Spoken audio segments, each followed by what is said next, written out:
Sapa Indonesia Malam, saya Friska Clarissa. Tingginya harga beras menimbulkan dilema tersendiri. Harga beras tinggi harusnya menjadi berkah bagi para petani. Namun di sisi lain banyak juga masyarakat yang kini mengalami kesulitan karena tidak mampu lagi membeli beras. Data BPS menyebutkan, saudara, jumlah petani pengguna lahan pertanian di Indonesia mencapai 27,7 juta. Sedangkan petani gurem atau petani yang menggunakan lahan kurang dari setengah hektar sebanyak 17,2 juta. Data BPS 1 Maret lalu menyebutkan rata-rata harga gabah di tingkat petani meningkat dibandingkan tahun lalu. Harga gabah kering panen kini mencapai Rp7.261 per kilogram, artinya naik 27,14% dibanding tahun lalu. Sedangkan harga gabah kering giling kini di Rp8.591 per kilogram atau naik 33,48% dibanding tahun lalu. Sedangkan rata-rata harga beras juga meningkat dibanding tahun lalu. Data BPS menyebut di tingkat pengecer, rata-rata harga beras di bulan Februari di kisaran Rp15.157, naik 19% dibandingkan dengan tahun lalu. Dan saat ini luas persawahan di Indonesia terus berkurang. Tahun 2021 dan 2022, saudara, luas lahan baku sawah di Indonesia mencapai 7,46 juta hektar. Tahun 2023 jumlahnya berkurang menjadi 7,1 juta hektar. Tingginya harga beras harus menjadi berkah bagi petani. Tapi benarkah semua petani diuntungkan dengan tingginya harga beras akhir-akhir ini? Kita akan ulas usai tayangan berikut. Bulan Januari dan Februari seharusnya sudah memasuki masa panen bagi petani di Desa Jarit, Kecamatan Candipuro, Lumajang, Jawa Timur.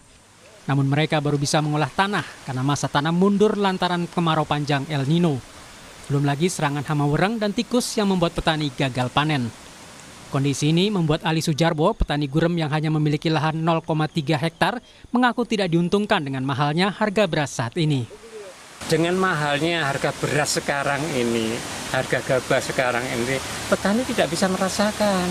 Karena apa? Ya, mereka belum bisa tanam saat itu, karena proses kekeringan berkepanjangan tadi itu. Hal yang sama juga dialami petani kecil di Sragen, Jawa Tengah. Sebagai salah satu lumbung padi nasional, naiknya harga beras ternyata belum bisa meningkatkan kesejahteraan petani, khususnya buruh tanam padi. Suwarni, warga Desa Bener, Kecamatan Ngerampal, mengaku sudah 20 tahun menjadi buruh tani di lahan milik tetangganya. Upah buruh tani untuk tanam padi dari mulai pukul 5 hingga 11 siang dihargai Rp100.000 per orang. Menurut Suwarni, uang itu tak cukup untuk membeli beras Rp14.000 per kilogram dan kebutuhan pokok lainnya. Boten saged enggak dapat keuntungan. Kan saya beli beras. Beli beras ya? Ya, berasnya beli, enggak punya sawah. Sekarang berapa Ibu 1 kilonya? 1 kilo 14. 14 ya? Iya. Ibu untuk menghidupi berapa orang di rumah? 4. 4 ya? Iya. Hanya Ibu aja yang bekerja ya? Iya. Sementara di Karawang, Jawa Barat, petani seperti Saipul Bahri harus berjuang mengolah sawah karena pasokan air sangat sedikit. Belum lagi dia harus mengeluarkan uang hingga 2 juta untuk menyewa traktor serta membeli pupuk non-subsidi yang mahal. Jeratan calo juga membuat petani terpaksa menjual gabah dengan harga murah. Kondisi ini membuat banyak petani yang berpikir untuk alih profesi. Ya makanya mau tidak mau ketika misalnya kita udah jadi petani, ya secara otomatis kita bakal manjang, terkecuali misalkan ada proyek perumahan atau misalnya pabrik dijual mahal, ya otomatis mungkin ada. Sekretaris Dinas Pertanian dan Ketahanan Pangan Kabupaten Karawang, Edi Suryana, berjanji akan memperbaiki pasokan air dan ketersediaan pupuk bagi petani. Pemerintah sudah menyiapkan 14 triliun ya untuk pupuk bersubsidi, dan insya Allah ini akan segera cair dan memang diprediksi kurang lebih bulan April sudah bisa diterjunkan untuk para petani di musim berikutnya. Itu. Kenaikan harga beras yang terjadi belakangan ini ternyata tidak membuat pendapatan petani kecil ikut naik. Pemerintah harus mencari cara untuk mendahulukan kesejahteraan petani. Tim Liputan Kompas TV. Sejumlah petani yang ditemui tim liputan Kompas TV menyebut kenaikan harga beras tidak dirasakan dampaknya oleh mereka. Para petani kecil tetap dipusingkan dengan urusan gagal panen, harga pupuk yang mahal sampai kekeringan. Bagaimana perjuangan para petani dan apa yang harus dilakukan pemerintah untuk meningkatkan kesejahteraan petani? Kami akan bahas bersama Pak Ali Sujarwo, petani di Lumajang, Jawa Timur. Ada juga Bapak Saiful Bahri, petani di Karawang. Dan kita juga menunggu anggota Komisi 4 DPR dari fraksi Golkar, Firman Subagio. Saya sapa dulu, selamat malam Pak Ali, Pak Saiful. Selamat malam. Selamat malam, saya ke Pak Ali dulu. Pak Ali boleh cerita, sebenarnya sekarang kan harga beras lagi naik ya untuk konsumen, tapi Pak Ali sendiri naik atau enggak pendapatannya? Iya, petani sekali lagi tidak merasakan nikmat daripada naiknya harga gabah maupun harga beras. Karena tadi permasalahan sudah disebutkan di depan. Ya. Yaitu mulai dari gagal panen, kemudian El Nino berkepanjangan, mahalnya biaya perawatan, dan sebagainya. Kalau Pak Ali menggarap lahannya, berapa luasnya Pak Ali? Ya, sepertiga hektar, kurang lebih 300 sekian meter. 300-an sekian meter ya. Modal yang harus Pak Ali keluarkan untuk menanam padi dan sebagainya itu berapa yang dikeluarkan dan penghasilan yang didapatkan berapa Pak Ali? Kalau kita hanya berpatokan pada pupuk kimia sintetik, maka biayanya semakin tinggi. Jadi kami mencoba di Wani Gosong ini bersama teman-teman untuk pertama kita menyiapkan tanahnya dulu dengan pemberian pupuk organik. Kemudian yang kedua, pupuk di masa vegetatif pun kami juga menggunakan pupuk organik sehingga bisa menekan biaya produksinya begitu. Dan hasilnya pun tidak kalah dengan yang pupuk sintetik pabrikan. Iya. Berapa Pak harga produksinya kalau pakai organik dan yang tidak sintetis?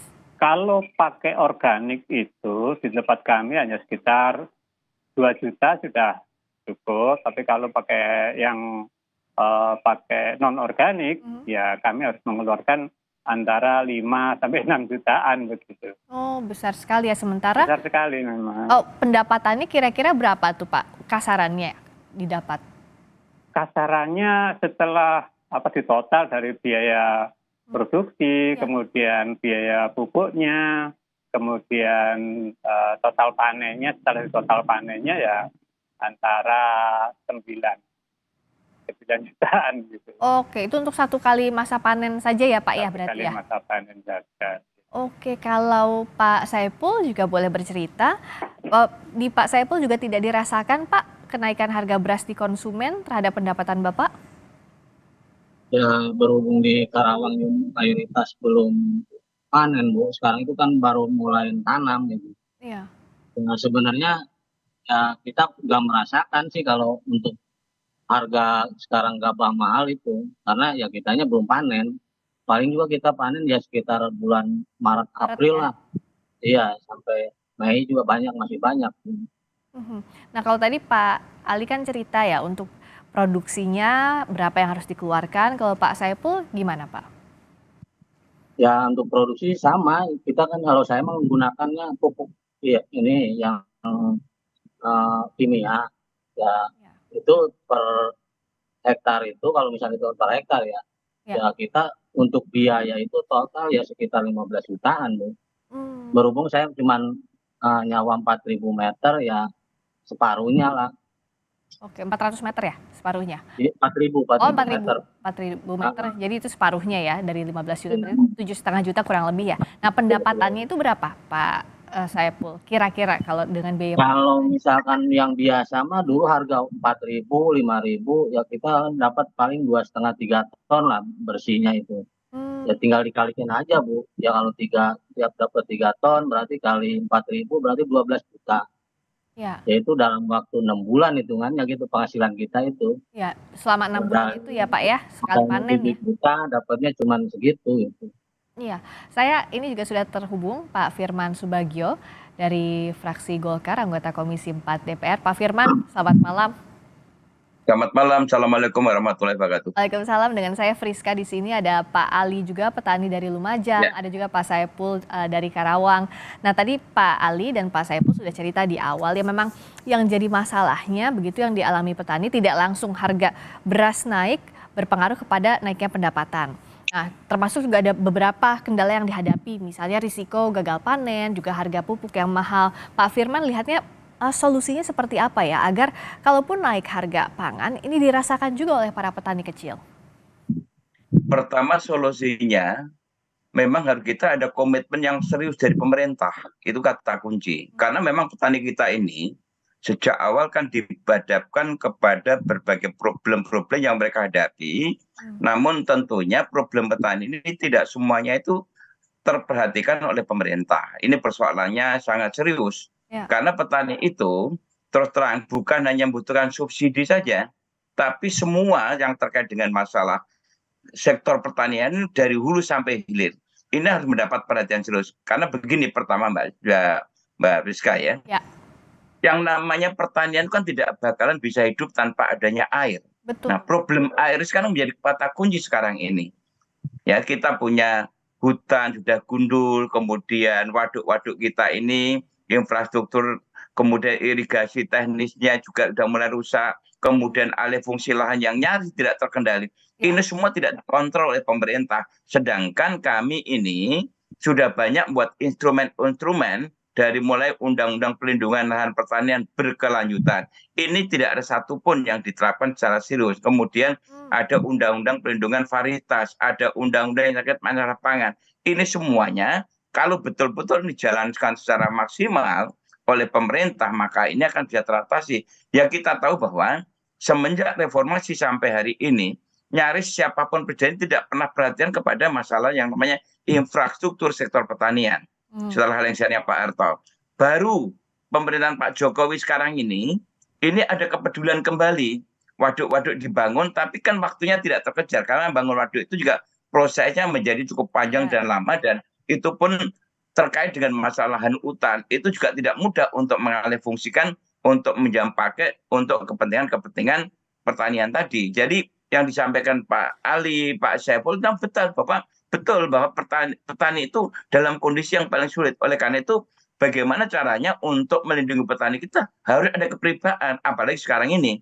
Ya. Dengan kondisi banyaknya anomali cuaca, kemarin El Nino, atau kemudian sekarang ini sudah mulai musim hujan sedikit, sudah mulai banjir, betul. ya, seperti di Gerobokan kemarin. Kemudian ketika mereka itu sedang masa panen, kita juga ditimpa lagi musibah dengan adanya beras impor yang membanjir. Ini yang selalu kami sampaikan. Impor beras itu sebuah keniscayaan, namun tentunya distribusinya itu jangan didistribusikan ke wilayah-wilayah yang basis produksi pertanian atau basis produksi beras. Ini akan sangat memukul psikologis petani. Ya. Petani akan terpukul. Ya. Kita ini punya petani 33,4 juta, itu usianya rata-rata di atas 50. Ya. Nah ini kalau sampai mereka itu kemudian terpukul dengan kondisi ini, kalau mereka itu kemudian menjual lahannya untuk kepentingan lain yang tidak terkendali, negara kita yang jumlah penduduknya besar ini sangat berisiko tinggi ketika ini akan dihadapkan kepada kita bergantung kepada impor pangan dari luar negeri. Baik, ini Pak risiko Firman. tinggi bagi negara. Nah, saya akan berikan juga kesempatan untuk Pak Ali dan Pak Saipul. Pak Ali, Pak Saipul, ini ada Pak Firman dari DPR. Mungkin bisa disampaikan apa sebenarnya yang dibutuhkan oleh para petani sekarang. Tadi kan disebutkan juga ada beberapa masalah air misalnya. Kalau Pak Saipul mau apa? Mau ngeluarin unek-unek apa, Pak? Ya buat saya sih petani ya, khususnya petani di Karawang, ya kalau untuk air memang kita kan irigasi teknis, cuman kebetulan kemarin itu pas ya katanya ada El Nino, jadi kita mundur tanam. Nah kalau untuk istilahnya yang lebih ininya lagi, utamanya lagi buat petani itu harga, Pak. Jangan sampai kita di saat panen harga itu turun gitu. Apalagi katanya sekarang ada impor beras. Biasanya berdampak gitu ke harga gabah. Ketika beras murah, ya otomatis gabah murah. Jadi kalau misalnya ini tolong pemerintah jangan cuma peduli dengan konsumen beras, tapi bakal ngorbanin ke petani, Pak. Jadi petani itu tolong harga jual gabahnya itu dijaga gitu. Kalau bisa dibelilah sama pemerintah. Untuk harga sekarang sebenarnya petani itu untung kalau misalnya lagi panen, Mmm, dia ada lebih gitu. Tapi kan kalau misalnya pas panen raya biasanya jatuh sampai kadang-kadang di bawah 4.000 waktu tahun-tahun kemarin oh, harapan petani di sini sebenarnya itu Pak, harga yang penting. oke. Dari Pak Saiful, harga tadi yang jadi catatan. Pak Ali, apa yang mau disampaikan ke Pak Firman? Nanti kan DPR bisa memfasilitasi untuk menyampaikannya juga ke pemerintah. Silakan Pak Ali. Oke, Assalamualaikum Pak Firman. Saya dari Waalaikumsalam warahmatullahi wabarakatuh. saya dari Desa Jarit, Pak, Kecamatan Nggih, Jatipuro, Kabupaten Lumajang, Jawa Timur. nggih. Permasalahan sebetulnya yang paling urgen di petani itu adalah tentang kesuburan tanah, Pak. Jadi petani itu dengan maaf ya, dengan berbagai macam karakter pendidikannya, mereka tidak mengerti permasalahan utamanya. Nah, sumbangan pupuk subsidi yang digelontorkan oleh pemerintah itu bagus. Cuman kan hanya untuk sesaat. Problem utamanya itu sebetulnya di kesuburan tanah. Nah, sekarang pemerintah kami mohon, ini wajib hukumnya untuk turun ke bawah untuk membina dan mengedukasi petani itu agar dari awal olah lahan itu eh, berupaya untuk menyuburkan tanahnya lagi. Sebab dari tanah yang subur akan tumbuh tanaman yang subur, yang baik. Maka kalau tanamannya subur, maka produksinya akan meningkat. Nah, kalau produksinya meningkat misalnya per hektarnya bisa 9 ton, bisa 10 ton, maka petani meskipun harga gabahnya mungkin tidak sebagus sekarang, petani masih bisa merasakan keuntungan begitu. Tapi kalau sekarang ini produksinya sudah rendah, rata-rata di tempat kami itu 4 ton, 4,5 ton per hektarnya begitu. Ya. Jadi sama sekali tidak merasakan nikmatnya tingginya beras. Dan sekali lagi kami mohon pada pemerintah lewat jajarannya sampai ke penyuluh lapangan, tolong kami diedukasi dengan olah lahan yang benar. Suburkan dulu tanahnya. Mungkin mengedukasi lewat pemberian pupuk-pupuk organik, olah lahan yang benar. Kemudian subsidinya mungkin sekarang diberubahkan berupa mikroba pembenar tanah, gitu, Bapak. Sehingga tanahnya menjadi sehat kembali. Gitu, Bapak. Ya, ini bagus sekali masukan dari Pak Ali. Kan terakhir kita dengar dari pemerintah bahwa akan digelontorkan pupuk, ada subsidi pupuk 14 triliun dari pemerintah. Tapi tadi ada masalah juga yang disampaikan Pak Ali bahwa kesuburan tanahnya ini loh yang harus diperhatikan, penyuluhannya terhadap Siap. olah lahannya seperti apa. Kalau Pak Saiful tadi khawatirnya soal harga saat panen. Bagaimana Pak Firman? Jadi masalah harga ini juga menjadi masalah yang serius karena memang pertama selalu kami sampaikan di media-media kalau petani kita ini apple to apple dibandingkan harus istilahnya berkompetisi dengan beras impor atau hasil produksi impor dari luar negeri dari tanaman pangan itu nggak akan mungkin mampu bersaing karena memang produksi atau production cost kita ini sangat mahal. Petani kita ini masih banyak yang konvensional, masih banyak yang tradisional, belum tersentuh dengan mekanisasi dan belum tersentuh dengan teknologi-teknologi modern yang itu bisa mengurangi daripada biaya mulai masa pengolahan, masa panen, pasca panen dan sebagainya. Nah, posisi inilah yang selalu kami sampaikan agar pemerintah itu menerapkan sistem harga atas, harga bawah. Harga bawah itu dari keekonomisan diukur daripada petani terendah seperti Pak Saiful begini. Kalau Pak Saiful ini kan mungkin tanahnya kan cuman mungkin lahannya tidak luas ya, tetapi biayanya tinggi. Bagaimana mampu bersaing? Nah, oleh karena itu harga bawah ini harga keekonomisan itu katakanlah dipatok dengan harga 12.500 per kilo katakanlah seperti itu. Itu Pak Saiful udah untung. Ya. Kalau suatu saat terjadi gejolak harga sampai harga 15.000, Pak Saiful berarti untungnya kan lebih besar. Ya. Tetapi konsumen juga harus dijaga supaya tidak membeli emas mahal dan impor dikendalikan dengan harga-harga itu. Siapa yang mulai bermain di dalam masalah harga itu harus dikenakan sanksi. Kenapa? Indonesia ini kan negara yang jumlah penduduk besar mengadopsi sistem pasar bebas. Ya. Sehingga yang mengendalikan siapa? Yang mengendalikan itu bukan petani, yang mengendalikan pedagang-pedagang besar. Bayangkan Mbak Mbak Siska ya. Friska. Sekarang ini perusahaan multinasional udah masuk di bisnis yang namanya pangan. Ya. Saya ngeri lihatnya. Kalau sampai perusahaan multinasional udah masuk ke situ, maka petani kita lambat laun kan hancur. Mereka itu secara psikologis, Pak Saiful tadi udah, mudah-mudahan Pak Saiful sempat semangat Pak. Ya. Saya insya Allah Pak, ini saya sudah jadi anggota DPR yang kelima, saya akan tetap di Komisi 4. Saya ini anak petani Pak, bapak saya kepala desa Pak. Ya. Kenapa saya tidak mau pindah ke Komisi 4? Karena saya ingin mewujudkan keberadaan saya di DPR membela petani, kan saya anak petani. Nah ini yang harus kita jaga. Kemudian mengenai masalah lahan, betul yang disampaikan oleh Pak Ali tadi. Unsur hara tanah kita ini, pH tanah kita ini harus dibenahi.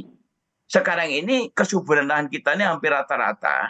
Itu tanah-tanah yang produktif itu sudah banyak yang di bawah 5%. Kalau 5% tingkat kesuburan lahannya itu unsur hara tanahnya itu, ya mohon maaf, jangankan 6 ton, 4 ton, 5 ton itu udah ngos-ngosan bahasa Jawanya. Oleh karena itu penggunaan pupuk anorganik ini harus mulai dikurangi. Subsidi jangan terus diberikan jor-joran pupuk urea. Karena justru yang mengurusak unsur kesuburan lahan kita ini adalah penggunaan pupuk urea yang berlebihan. Oleh karena itu saya meminta masyarakat sekarang ini udah banyak yang produksi pupuk-pupuk organik yang juga diaplikasikan di lapangan cukup bagus, hasilnya maksimal. Ada yang namanya pupuk menggunakan mikroba. Atau kemudian sekarang banyak sekali masyarakat petani yang berinovasi dan bikin. Pemerintah itu hadir untuk memberikan proteksi pelindungan kepada pupuk-pupuk seperti ini yang ada keterjangkauan dan murah. Bahkan itu diproduksi oleh masyarakat sendiri. Dan pemerintah sudah punya program. Namanya unit pengolahan pupuk organik. Nah, ini udah bagus menggunakan pupuk tetong dan sebagainya.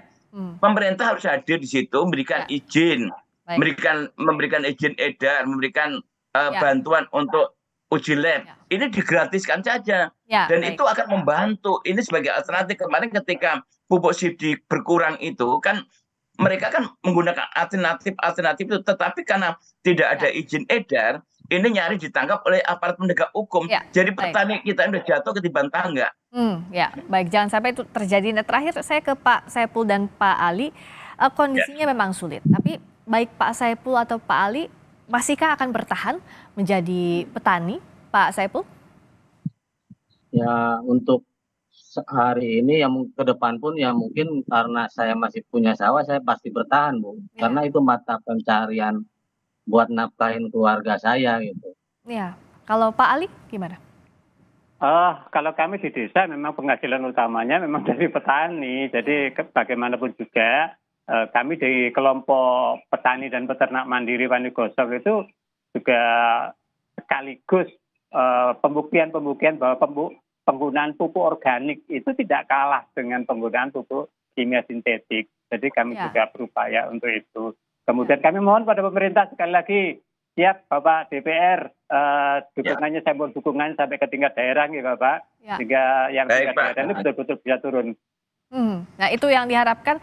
Tentu kita semua berharap Pak Ali, Pak Saiful dan kawan-kawan petani lainnya juga bisa sejahtera. Karena kita ingat Indonesia adalah negara agraris, jadi juga petani harus sejahtera. Pak Firman juga mohon bersama dengan pemerintah memperhatikan dan juga memberikan kebijakan-kebijakan yang produktif, yang bisa menguntungkan untuk para petani untuk bisa bertahan dengan mata pencariannya. Terima kasih banyak Pak Firman, terima kasih Pak Ali, terima kasih juga Pak Saiful atas waktunya di Sapa Indonesia Malam.